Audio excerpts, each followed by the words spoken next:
Okay. इस lecture में हम देखेंगे कि हमने अपने वेब पेज में बूटस्ट्रैप कैसे ऐड करनी है। ठीक है। देखें आप, अभी फिलहाल हमने ये सिंपल कोड लिखा हुआ है।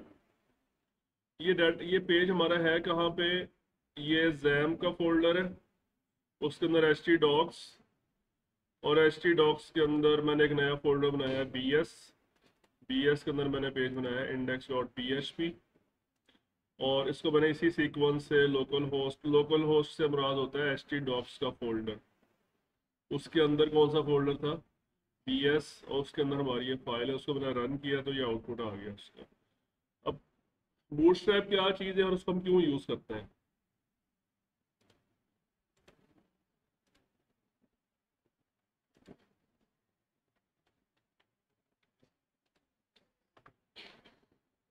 हाँ जी, ये देखें, ये क्या है जी? The most popular H T M L C S S J S S library in the world. Basically library है। ठीक है। इसमें हम अपने वेब पेज की अपीयरेंस बेहतर बना सकते हैं, उसका लेआउट अच्छा बना सकते हैं, और उसकी परफॉर्मेंस, उसमें बनी बनाई चीज़ें भी हैं। लाइक आपने साइड बार बनानी है, मेन्यू बनाना है, बहुत सारी चीज़ें बनी बनाई हैं। तो ये हमें चाहिए।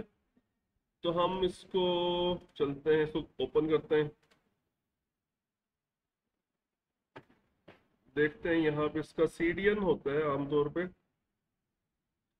एक तो यहाँ से डाउनलोड की जा सकती है। ये करंट वर्जन इसका ये है। वर्जन का आपने ख्याल रखना है कि आपने अपनी पूरी वेब में, पूरी ऐप में सेम वर्जन यूज़ करना है। समटाइम्स ऐसे होता है कि हम नेट से कोड उठा के कॉपी पेस्ट कर लेते हैं, या जीपीटी से, उसने किसी और वर्जन के ऊपर दिया होता है, आपने कोई और वर्जन यूज़ किया, तो कन्फ्लिक्ट आ जाती है, फिर आपका रिस्पॉन्स सही नहीं आता आउटपुट। सो फिलहाल मैं डाउनलोड पे चलता हूँ। डाउनलोड में है, फर्स्ट ऑफ ऑल क्या है, कंपाइल्ड सी एस एस। ये फिलहाल मुझे नहीं चाहिए। सोर्स फाइल्स, ये मुझे सीडीएन चाहिए इसका। ठीक है। सीडीएन का फ़ायदा क्या होता है कि आपको वो डाउनलोड नहीं करनी पड़ती ना, सारी लाइब्रेरी। आपने जस्ट उसके लिंक्स ऐड करने हैं और वो आपके पास ऐड हो जाएगी। ठीक है। तो ये सीडीएन है bootstrap dot minimum dot C S S, और bootstrap dot bundle dot J S की फाइल भी है, उसमें सी एस एस की फाइल भी है। दो फाइल्स चाहिए होती हैं जस्ट। इसको मैं कॉपी कर लेता हूँ। कहाँ लगानी है? यहाँ पे आप एच टी एम एल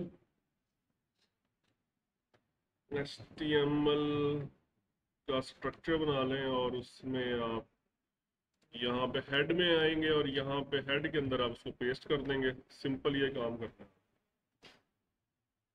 तो बस मैंने इतना काम किया। अब हम इसका, ये जो H1 को, उसको उठा के वापस ले जाते हैं ऊपर यहाँ पे। तो इसको रिफ्रेश करते हैं। ये चेंज हो गया इसका स्टाइल, फॉन्ट चेंज हुआ इसका। ये चेंज हुआ है, जिसका मतलब है कि बूटस्ट्रैप उसने लोड कर ली है। ठीक है। अब जो मेन इसका एक तो फ़ायदा ये है कि फॉर्मेटिंग बेहतर हो जाती है। ठीक है, स्टाइल्स बेहतर हो जाते हैं। दूसरा जो मेन एडवांटेज है कि इसमें हम अपने वेब पेज का लेआउट बना सकते हैं। ठीक है। बूटस्ट्रैप में क्या होता है? बूटस्ट्रैप में क्लासेस होती हैं। आप इसकी डॉक्स में जाएं, और ये देखें, ये सारी डॉक्यूमेंटेशन है इसकी। ये कौन सा काम, फॉर्म्स कैसे बनाने हैं, या मुख्तलिफ कंपोनेंट्स में बने बनाए पड़े हुए हैं, इनको आप रीयूज़ कर सकते हैं। और बूटस्ट्रैप की क्लासेस मैं देखना चाह रहा था, फॉर्मेटिंग वाली, वो किधर है? इसको ओवरव्यू में देखते हैं। कलर,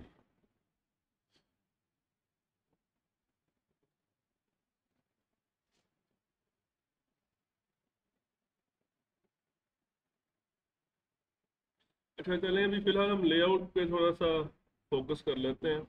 लेआउट का मतलब क्या होता है?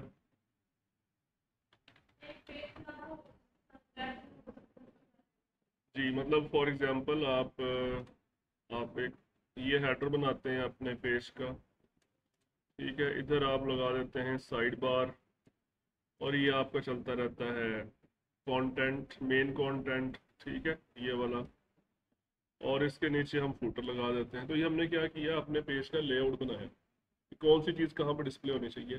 कंटेंट है, इसमें फर्दर आप इससे कर सकते हैं, अगर आप चाहें तो 2 कॉलम बना सकते हैं इस तरीके से। सही है। तो ये काम बूटस्ट्रैप में कैसे होगा? वैसे तो हम खुद उसके बगैर भी कर सकते हैं, लेकिन इसमें काम आसान है।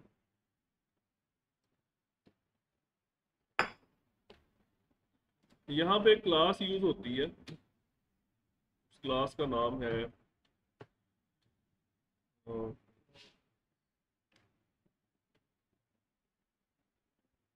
रो। ठीक है,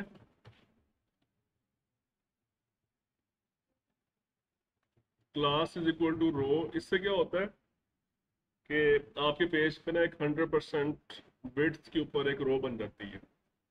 अभी फिलहाल इसमें हम क्या बनाएंगे, कॉलम बनाएंगे। ठीक है, div डॉट क्लास, अभी क्लास नहीं, कॉल। एक कॉलम वाली क्लासेस ना बहुत सारी हैं। ठीक है, हम फिलहाल इसमें से कौन सी यूज कर रहे हैं, मीडियम वाली ना। और इसके बाद आपने यहाँ पे जो एक वैल्यू लिखनी होती है 1 से लेकर 12 तक। बेसिकली बूटस्ट्रैप में क्या होता है कि जो एक रो होती है ना, उसके अंदर 12 कॉलम्स बनाने की जगह होती है। ठीक है, तो आप एक 1 बिट्स वाला कॉलम भी बना सकते हैं, 2 बिट्स वाला भी बना सकते हैं, 3 वाला भी बना सकते हैं। ठीक है, तो हम इसमें फर्ज करें कि 3 बिट्स वाला एक कॉलम बनाते हैं, और यहाँ पे कुछ ले लेते हैं, फॉर एग्जांपल कॉलम 1 लिख देता हूँ मैं।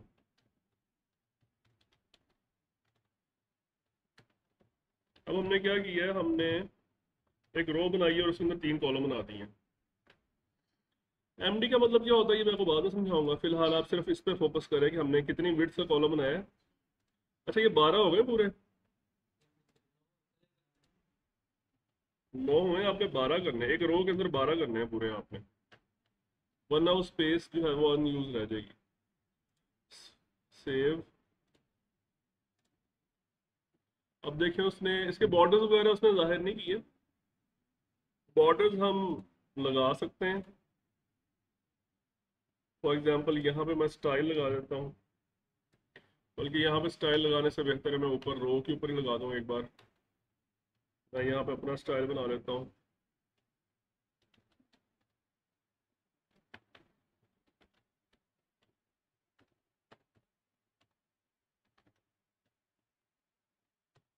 मैंने तो कहा है जी, ये जो रो वाली क्लास है ना, इसके ऊपर क्या करना है आपने, बॉर्डर लगाना है। कौन सा बॉर्डर लगाना है, सॉलिड 1 पिक्सल सॉलिड ब्लैक लगा देते हैं। सेव। ये लग गया बॉर्डर पूरी रो के ऊपर। ठीक है,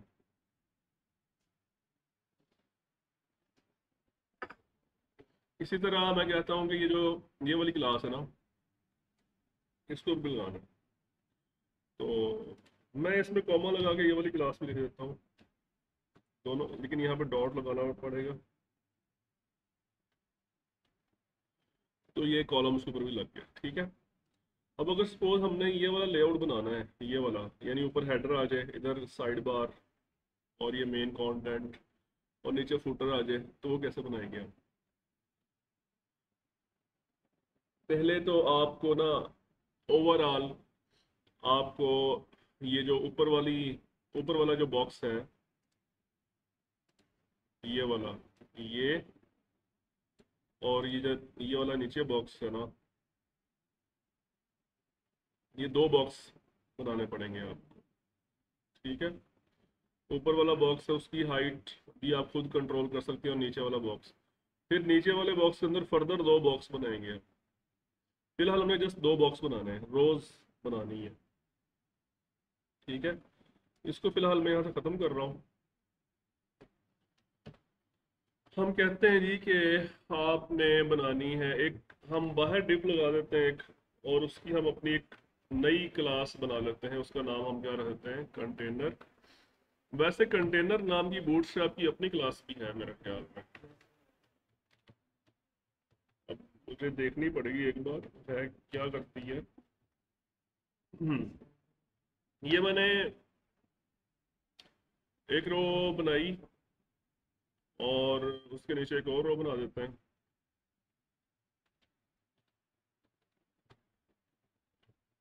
और इसमें हम सिर्फ एक बड़ा कॉलम बनाएंगे और इसके अंदर भी एक बड़ा कॉलम बना लेते हैं। इसमें हम जस्ट लिख देते हैं हेडर, H1 में लिख देते हैं।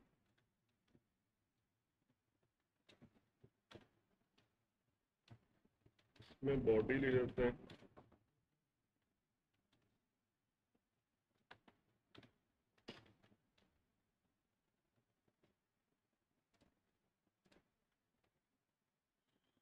बन गया जी हमारे पास हेडर और बॉडी। ये आपको स्ट्रक्चर समझ आया?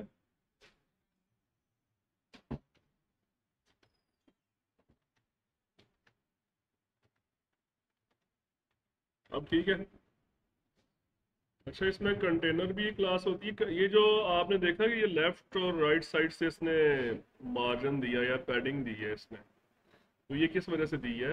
ये क्लास की वजह से। कंटेनर बिल्ट इन क्लास है इसकी, बूटस्ट्रैप की उसने अपना फंक्शन परफॉर्म किया है। इसके अंदर एक और क्लास होती है, ये वाली, मुझे अगर नाम याद है तो ये आई थिंक यही है। हाँ यही है। इसमें देखिए उसने स्पेसिंग खत्म कर दी है। बाकी ये फर्स्ट रो आपने देखा उसमें हेडर आ गया, दूसरी रो में क्या आ गया? कॉलम। उस बॉडी आ गई और उसमें आपने देखा कि हमने फुल विड्थ यूज़ की है, उसकी 12 कॉलम्स की विड्थ यूज़ की है, हेडर में भी और बॉडी में भी। अब हम चलते हैं बॉडी के अंदर। बॉडी मतलब ये है बॉडी ना, इसमें दो हिस्से बनाने हैं। एक आपका लेफ्ट वाला हिस्सा ये है और एक दूसरा ये है। ठीक है, ये लेफ्ट वाला और ये पूरा राइट वाला। तो अगेन हम इसके अंदर दो कॉलम बनाएंगे।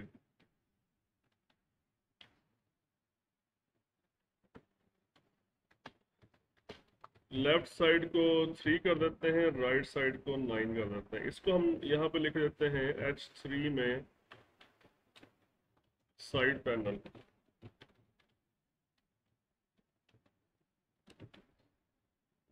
और इसको हम लिख देते हैं बॉडी।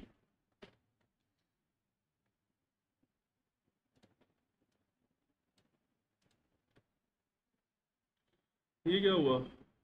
इकट्ठा क्यों आ गया?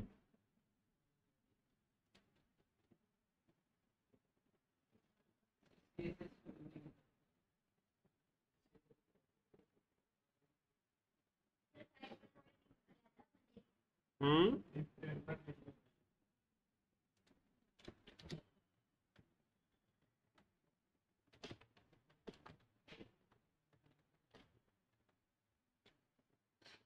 हमने वो जो बनाया था ना ये नीचे वाला पूरा कॉलम, उसको ये वाला, ये 12 की विड्थ वाला, इसके अंदर फर्दर हम बोलेंगे कि हम नया स्ट्रक्चर बनाने लगे। नया स्ट्रक्चर फर्दर हम उसकी आगे डीकम्पोजिशन करने लगे हैं। तो फिर दोबारा रो क्लास यूज करके अंदर उसके अंदर कॉलम बनाएंगे। ये बात समझ आ गई? डिफरेंस समझ आ गया? कॉलम के अंदर डायरेक्ट कॉलम नहीं उसने अलाउ किया।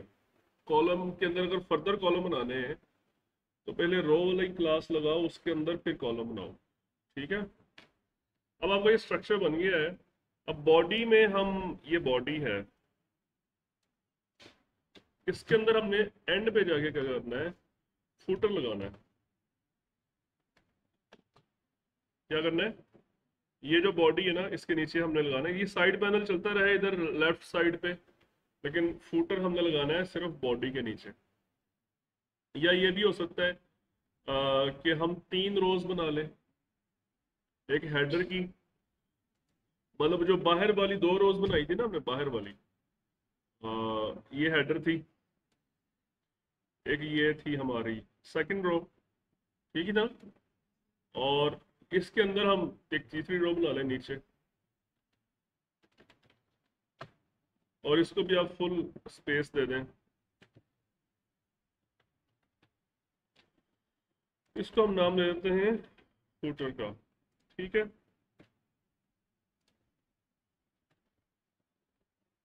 ये फुटर आ गया नीचे। बॉडी को मजीद आप इसको डीकम्पोज कर सकते हैं एज पर योर रिक्वायरमेंट। आप लोगों ने इसकी लॉजिक समझ ली है कि इस तरीके से लेआउट बनाना है, ठीक है। और हम यहाँ पे कुछ अपनी क्लासेस के नाम भी लिख देते हैं। यहाँ पे फॉर एग्जांपल मैंने कहा जी हेडर है, और ये क्या है, दिस इज साइड पैनल है, और ये क्या है, दिस इज बॉडी। ये मैं मतलब एक डिव के अंदर एक से ज़्यादा क्लासेस भी लगाई जा सकती है। लगानी है आपने वो कॉलम वाले में है लगानी है, रो में नहीं लगानी। ये फुटर है। ये मैं इसलिए लिख रहा हूँ क्योंकि मैं इसकी फर्दर स्टाइलिंग लगाने लगा हूँ। यहाँ पे कलर जस्ट चेंज करूँगा।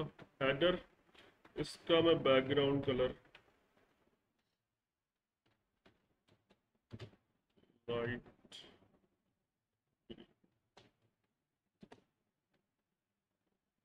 नहीं लगा। हम्म,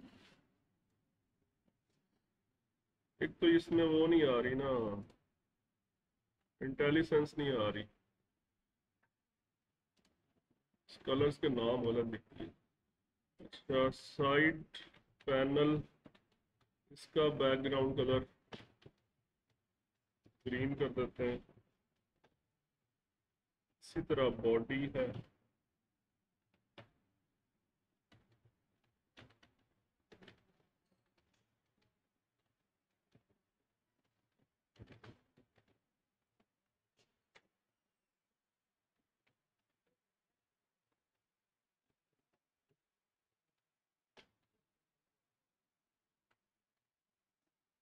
ठीक है। ये जस्ट मैं डिफरेंशिएट करना चाह रहा था कि ये कौन सा बॉक्स कहाँ पर है। तो ये समझ आई लेआउट कैसे बनाना है। अब ये जाहिर बात है, जब इसमें डाटा आना शुरू होगा साइड पैनल में, आप यहाँ भी चीज़ें लगाना शुरू करेंगे तो ये नीचे इसकी विड्थ बढ़ती जाएगी, हाइट। और इसी तरह बॉडी में आप चीज़ें लगाना शुरू करेंगे तो उसकी भी हाइट बढ़ती जाएगी, ठीक है।